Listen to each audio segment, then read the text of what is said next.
بلوچستان میں امن کے قیام اور دہشت گردی کے خاتمے کے لیے ریاست پاکستان کی قربانی اور اقدامات کو مسلسل متنازع بنانے کی کوشش کی جا رہی ہے، اور اس مہم میں فتنۃ الہندوستان سمیت غیر ملکی میڈیا بالخصوص بی بی سی کا کردار قابل افسوس ہے۔ حالیہ رپورٹ جس میں تربت کے نواحی علاقے ڈنک میں ہلاک ہونے والے دہشت گردوں کے معاملے کو بنیاد بنا کر ریاستی اداروں کے خلاف بے بنیاد پروپیگنڈا کیا گیا ہے۔ بی بی سی کی رپورٹ میں جس تنازع کا ذکر کیا گیا ہے وہ دراصل ایک مصنوعی بیانیہ ہے جو حقائق سے مطابقت نہیں رکھتا۔ ریاست پاکستان کبھی بھی کسی لاش کو غائب نہیں کرتی، بلکہ قانون کے مطابق کارروائی کے بعد لاشیں لواحقین کے حوالے کر دی جاتی ہیں، یا اگر شناخت ممکن نہ ہو یا قانونی تقاضے درکار ہوں تو مقامی انتظامیہ کی نگرانی میں باعزت طریقے سے تدفین کی جاتی ہے۔ ڈنک میں مارے گئے افراد وہ مسلح دہشت گرد تھے جو سیکیورٹی فورسز پر حملوں سمیت عام شہریوں کی ٹارگٹ کلنگ میں ملوث تھے، اور جو دہشت گردی کے خلاف آپریشن کے دوران مارے گئے ایسے عناصر کی شناخت، ان کی تنظیمی وابستگیوں اور سرگرمیوں کا ریکارڈ موجود ہے۔ ریاستی اداروں نے ان کی لاشوں کو مقامی قبرستان میں دفنایا، اور اس موقع پر مقامی انتظامیہ، قانون نافذ کرنے والے ادارے اور بعض مقامی افراد بھی موجود تھے۔ لواحقین کو باقاعدہ طور پر آگاہ کیا گیا۔ بی بی سی جیسے عالمی ادارے کی طرف سے دہشت گردوں کے لیے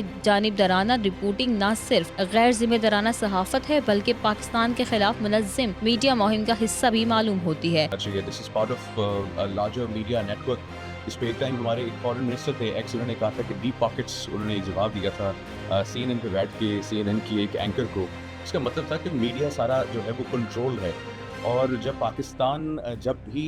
جو ہے اکنامکلی جو ہے وہ جو ٹرانسفارم ہو رہا ہوتا ہے، بہتری کی طرف جا رہا ہوتا ہے، یا وہ دہشت گردی کے خاتمے کی طرف جا رہا ہوتا ہے، تو تب پورا جو ہے انٹرنیشنل میڈیا اور کچھ ایسے عناصر جو ہیں وہ پاکستان کے خلاف نیگیٹو رپورٹنگ سٹارٹ کر دیتے ہیں، پروپیگنڈا سٹارٹ کر دیتے ہیں، مس انفارمیشن سپریڈ کرنا سٹارٹ کر دیتے ہیں، ڈس انفارمیشن سپریڈ کرنا سٹارٹ کر دیتے ہیں۔ آج کل ابھی میرے خیال سے اسکائی نیوز اور بی بی سی کا یہی کام ہے، بغیر تصدیق کیے ہوئے انفارمیشن کو جو ہے آگے پاس آن کرنا،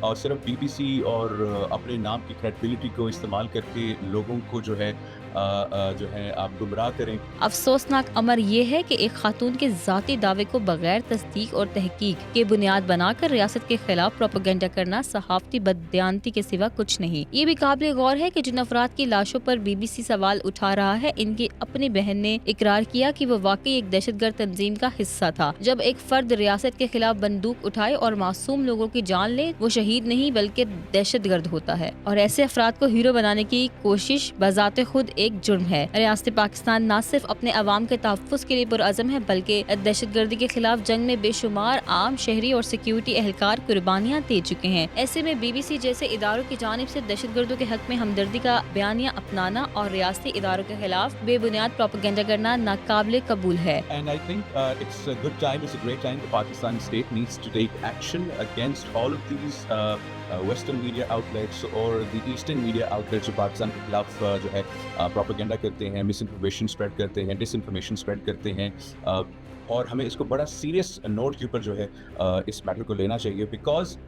جب ایک انفارمیشن بی بی سی سے نکل رہی ہے تو وہ اس کے لاکھوں کروڑوں جو ہے نا سننے والے ہیں، اور وہ صرف بی بی سی کے ٹائٹل اور اس کے نام کے پیچھے اس کی جو ہے نا ایک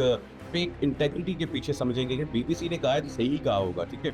حالانکہ آپ کو ایک تو چاہیے کہ ان لوگوں کو سو کریں on spreading disinformation and harming the integrity of Pakistan, اور دوسرا یہی لوگ جو پروگرام میں باتیں کر رہے ہیں بلوچستان کے بارے میں، کے پی کے بارے میں اور ان لوگوں کے بارے میں، آپ ان کو انوائٹ کریں اور ان کو لے کے جائیں کوئٹہ، آپ ان کو لے کے جائیں بلوچستان کے اندر، اور ان کو دکھائیں کہ بھائی دہشت گردی کیا ہوتی ہے۔ ریاست ہر شہید کے لواحقین کو بھی عزت دیتی ہے، اور ہر دہشت گرد کی لاش کو بھی قانون کے مطابق نپٹا کر انسانی ہمدردی کا مظاہرہ کرتی ہے، جو دنیا کے کسی اور ملک میں شاید ممکن نہ ہو۔ ضرورت اس امر کی ہے کہ عالمی میڈیا اپنی پیشہ ورانہ ذمہ داریوں کو سمجھے، جانبدارانہ رپورٹنگ سے اجتناب کرے، اور حقائق کو مسخ کر کے دہشت گردوں کو معصوم ثابت کرنے کی کوشش نہ کرے۔